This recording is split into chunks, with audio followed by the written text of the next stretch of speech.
What is up, Janksters? It's your boy Graham, also known as HamHawks42 on the internet, and today we're looking at a fun deck, and this may look familiar because a lot of players that have been staples in Standard for a long time are present in this particular deck, but there are a couple things that make this Alchemy only, and that's actually pretty darn cool. I wanted to give a huge shout out to Dream Dragon Ari. She is the individual who turned me onto this particular list, so huge shout outs. She's a longtime supporter of the channel and all around amazing human being, so thank you so much for giving me this particular list. Let's go through it and see what we can see. So as you can imagine, we're looking at Mono Green. So we're in Mono Green, gotta have 4 copies of Blizzard Brawl. It's just the card. If I'm completely honest, I think this card is a little bit overpowered, and it's just like to the point of being a little problematic. But if we're playing Mono Green, we're not gonna not play it. It's just fantastic. We also have Kami of Bamboo Groves. This is a new Alchemy only card that came in with Alchemy Neon Dynasty.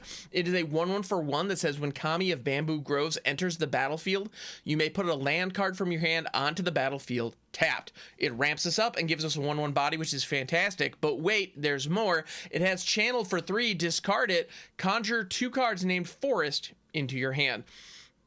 So you just get 2 forests into your hand for 3 mana if that's what you need in the late game. So if we have some big bombs in our hand in the late game when we top deck a Kami of Bamboo Groves, we can effectively liquidate it into some lands that we may find valuable. So that's pretty handy. Most of the time, though, we're going to be playing this out as a 1/1. That's really where we want to be. We have 3 copies of Tamiyo Safekeeping as a way of protecting our stuff from board wipes, because I don't know if you've noticed, there are a lot of board wipes running around out there. So Tamiyo Safekeeping, not to mention a lot of spot removal as well, with like Orzhov midrange and those types of decks running around and being very popular right now.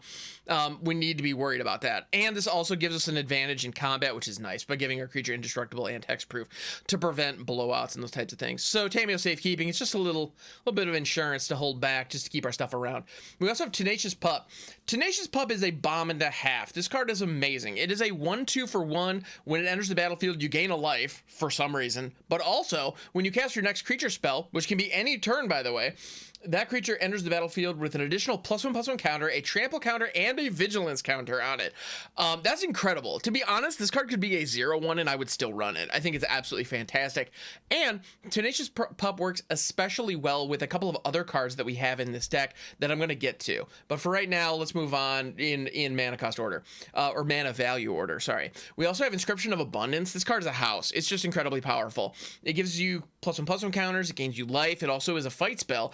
And it can be all of those at once if you have 5 mana lying around. Absolutely fantastic. This card is a house. It can provide a lot of amazing situations where you can blow your opponent out and get clean 2-for-1s, win in combat, kill additional things. It can be really, really strong. And it's an instant. Like, what's not to love? Inscription rules. We also have Ranger class. Now, this is another one where, like, if we're in green, we might as well run it. It's incredibly efficient, is the name of the game. For 1 and a green, you get a 2/2 body. Great. That alone, not bad. We then also get the ability to uptick it to level 2 whenever you attack. Put a +1/+1 counter on attacking creatures, or on target attacking creature. Love it. And then you can pay 4, look at the top card of your library anytime, cast creature spells from the top of the library. Every mode is good. It's just it's wildly efficient, and it also helps grow our creatures not exponentially, but like strongly over the course. As far as 2-drops go, it's great. It just gives us what we want. It gives us a body. It gives us an ability to grow said body or any other bodies we have lying around. Yeah, it's pretty darn good. Sculptor of Winter, this is another piece of ramp that is a 2/2 body as well. So it's a 2/2 body that can untap a snow land. So that means if we have 3 lands down and at least one of them is a snow land, we have access to 4 mana. That's actually incredibly relevant because we have some big top end threats that we want to make sure to get to, and it's a 2/2 body. What's not to love? We also have Werewolf Pack Leader. This is another card that I think is strong enough to the point of being problematic. It is a 3/3 for 2. That alone is worth the price of admission. Like, make no mistake, even in the age of power creep, a 3/3 for 2 would still be playable. But wait, there's more. It draws you cards whenever you attack with total power 6 or more, and you can just magically, for 4 mana, turn it into a 5/3 with trample. Like, the card's insane. Like, Werewolf Pack Leader is absolutely busted. And if we hit a Tenacious Pup first, Tenacious Pup on 1 into Werewolf Pack Leader on 2, it comes into play as a 4/4 with Vigilance and Trample. Like, it's just silly. And I know this isn't anything like I know this particular combination isn't like brand new here. Like I know we're not necessarily breaking new ground with this deck, but it's just so efficient. It still surprises me. I find myself still in awe of how efficient this deck is. But we have we have some more tech. Now you'll notice Old Growth Troll and Kazandu Mammoth. These are the 3 drops that you want to see in a green deck. They are powerful, they're big. With Tenacious Pup, again, they grow out of hand, they get good. They get good, Scrub. Not calling you a scrub, I'm just saying like that expression. Anyway, that was a bad joke. Let's move past it. But yeah, they're just absolutely fantastic. They're just super efficient for 3 mana. But there's another one in the mix. This is a new rare. This is the Jukai Liberator. It is a 3/3 for 2 and a green with ninjutsu for 1 and a green.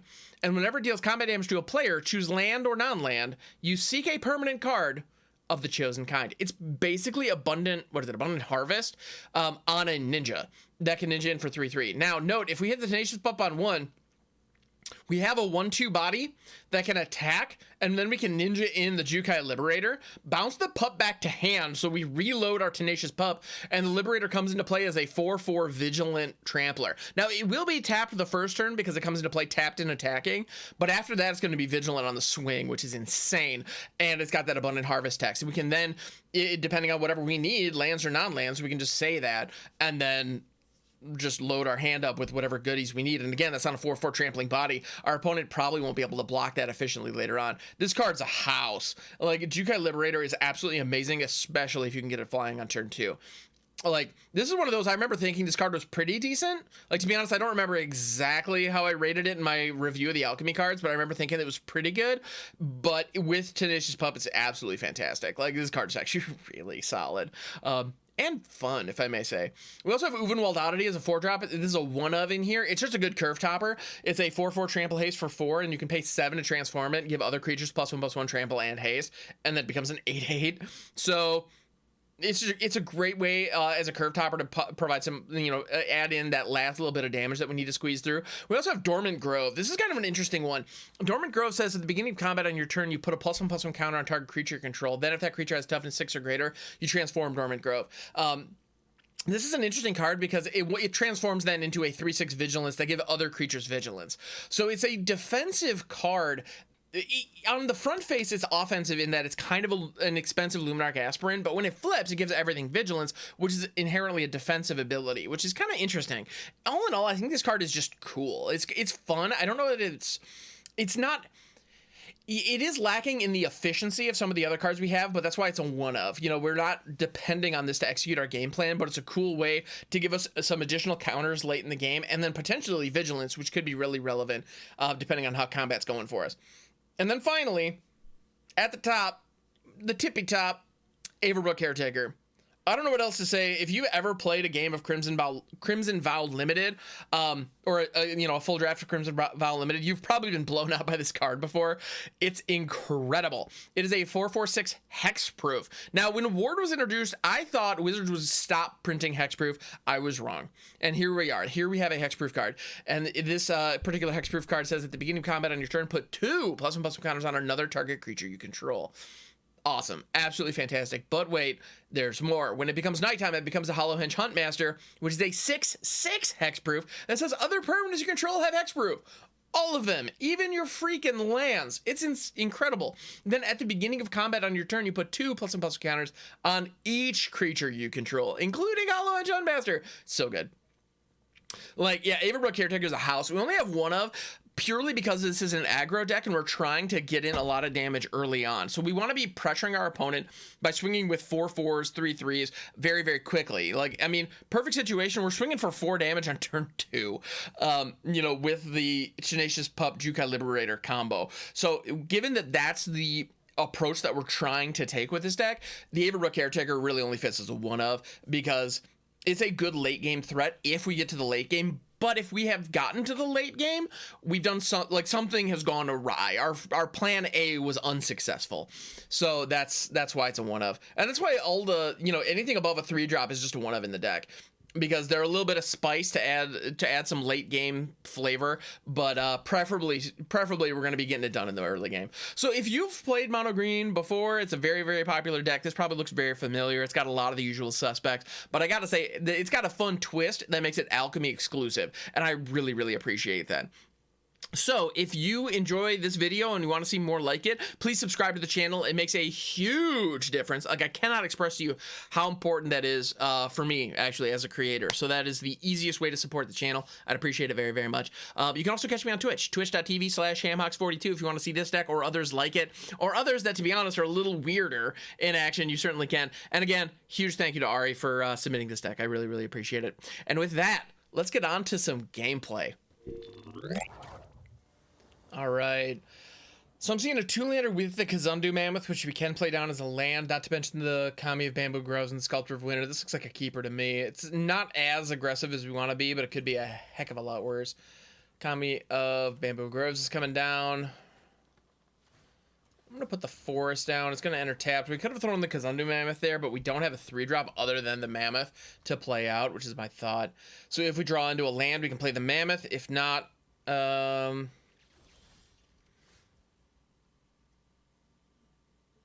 yeah, if not, we can throw the Sculptor and not be super mad about it.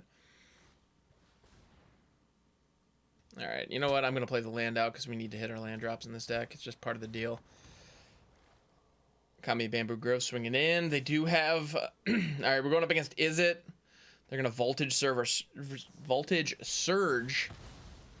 Although Voltage Serve kind of sounds like one of those dance movies. Like, oh, you just got served. You know, like you just got surged. That might be a new thing. I don't know. I think it could be, though. I'm not opposed to that idea. Feel free to point out to me how ridiculous that sounds. That is perfectly fine, and you would be accurate. All right, Tenacious P is coming in. We're gonna also attack with the Kami of Bamboo Groves. If I had emotes enabled, this is where I'd probably say oops, just to make it look like it was a mistake, but it wasn't. We're gonna go ahead and throw the Inscription of Abundance on our Kami of Bamboo Groves. Bloop, bloop. 3/3 beats 2/2 first strike. Let's go. Next turn, if we draw into a land, we can hit our Ulvenwald Oddity, which would feel pretty fantastic. And it would also get the Tenacious Pup buff. The Tenacious buff, if you will. I do like it when my stuff's tenacious. Ooh, or we can just throw an OGT as a 5/5. And yeah, there's nothing wrong with that. Attack with Kami, offer the trade. Probably should have attacked first before playing out OGT. I got a little excited. What can I say? I got a little excited. And again, I'm hoping we draw into some land, but if we don't, we're still in good. We still have good board presence here. We're going up against full-on Grixis, full-blown Grixis, if you will. Well, another OGT ain't bad, but I'm gonna attack first here. Let's see, they may be sitting on an unexpected windfall or a divide by 0. You know what, opponent? Don't touch my stuff. Hexproof, and the divide fizzles, so they get nothing. Nothing for you. Tamiyo Safekeeping. Pretty great card. Not gonna lie. Pretty fantastic. Kaito Shizuki, good card, and I won't be able to attack it this turn. There are many secrets I don't know. Draw a card, discard a card. Alright. Because they have not attacked this turn by virtue of not having critters. Because I kinda killed their Rahilda. More like Rakilda. I'll see myself out. Dormant Grove, that doesn't do us any good, but we do have another OGT we can drop. Swing for 6. I'm not mad at that. We're showing lethal on the board. Let's see if they have anything to say about it. City Stalker Culprit. We get to discard our Dormant Grove because we have multiples, so we get to choose one. City Stalker Connoisseur. This card sliggity slaps. It is so good. I also find myself saying slaps a lot. Like, man, that slaps. That card's really good. It slaps. Or, man, this deck slaps.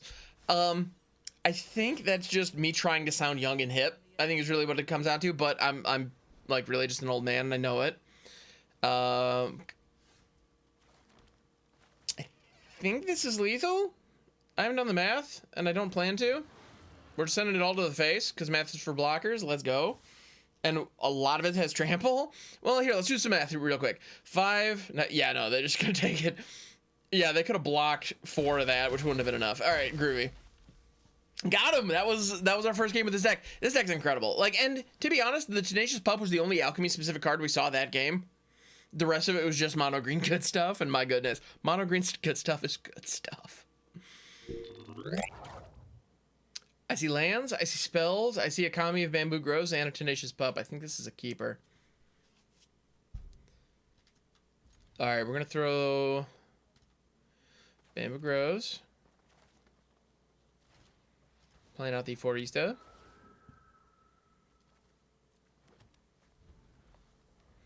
And next turn, if we draw into a land, we can throw Tenacious Pup into Sculptor. If we don't, we can throw the Kazandu Mammoth down into Tenacious Pup. Then attack for 1. I'm not mad at that. Our opponent is Simic.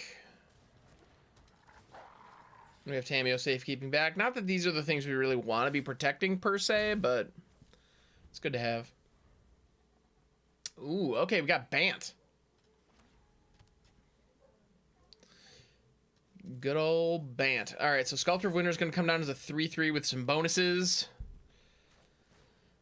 Feels pretty decent. And we have Tamiyo Safekeeping back. We're going to be getting in for additional damage. This isn't quite the amount of damage that we were hoping to see. There's a part of me that wishes we still had that Kazandu Mammoth back, but we had no way of knowing we were going to draw land, so I'm not mad at that. Varus, eh? That's a good card. The Ranger of the Silvery Moons. It has Ward 1. Mildly problematic, except we have a card that's even more problematic. Yeah, I'm totally sure. We're going for it. That card that's more problematic being Blizzard Brawl. Because Blizz Brawl is ridiculous. Absolutely ridiculous. This is just raw value. Not only am I going to kill your thing and have my thing survive, I'm also going to get in for 1 additional combat, and it's going to be indestructible for the rest of the turn. Like, yeah, it's going to be not only an absolute sniper bullet to take out take out your only creature, but I'm also going to get in for more damage. Like, it's insane. Absolutely insane. Ridiculous, if I may say. Absolutely gosh darn ridiculous. All right, I'm actually going to attack with everything here. If they block Sculptor of Winter, Tamiyo Safekeeping is going to keep it around. If they don't, we're just going to say goodbye to our Tenacious Pup, but we're going to get in for more damage. That's the name of the game, baby. More damage. So this looks like Bant Venture, maybe? This is a different look on the Adventure deck. Nadar, okay. Okay, main, I see you. I'm not mad at that. So Nadar's going to come down. Also, it's interesting. So I'm not streaming this presently. I'm just recording this like for the YouTube channel specifically. And I find that when I'm in the mode, when I'm in presenter mode and I'm like narrating as I'm talking, I find myself glancing over to the side of the screen where I normally have chat when I'm streaming, like just ready to like jump on a comment or something. So it feels weird to play without the chat scrolling by. That is to say, if you're normal, hang out on my chat. Thank you. I appreciate you. Chat rules. I think we just swing with the team here. Actually, I'm going to keep the Alchemy of Bamboo Groves back to block because they have some 3-power homies that can block. And the last thing I want to do is use a Tamiyo Safekeeping just to keep a Alchemy of Bamboo Groves around. Retribution, destroy target attacking creature. Pretty decent. Don't touch my stuff. Do not touch my stuff. And now OGT is indestructible. That's pretty good. So we have lethal if they don't block. They gotta block something.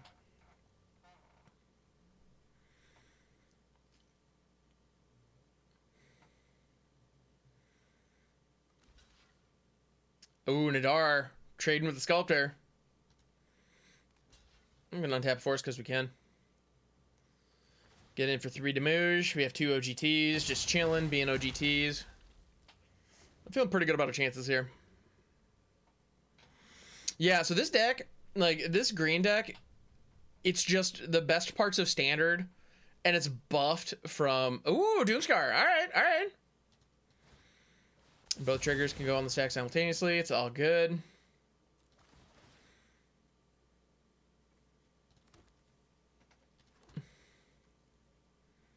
We're going to create 1 homie. Homie. Homie. Got him. Beautiful. We have the Tenacious Pup Jukai Liberator combo, so I'm gonna keep this. We do need more lands in order to make this successful, but Jukai Liberator, if it can connect, can get that for us. So this is a keeper. Our opponent's starting a little bit slow, which I'm happy to see. Tenacious P, do your thing. And hopefully they don't play creature here.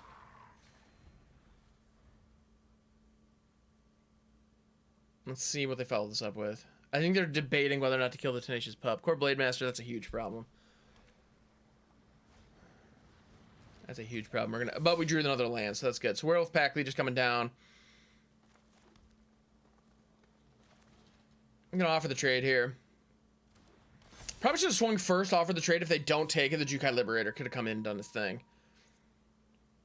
Yeah. Dang it, we could have liberated after all. Oh, well. I'm over it. Guess who's over it? This guy's over it. Especially because our opponent is missing their land drops. Which is kind of what you love to see.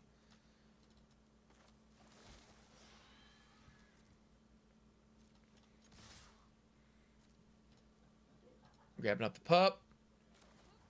Our land woes have been solved, so we can say non-land here. We got another Werewolf Pack Leader. My goodness, is that good. Yeah, I would have scooped that up too.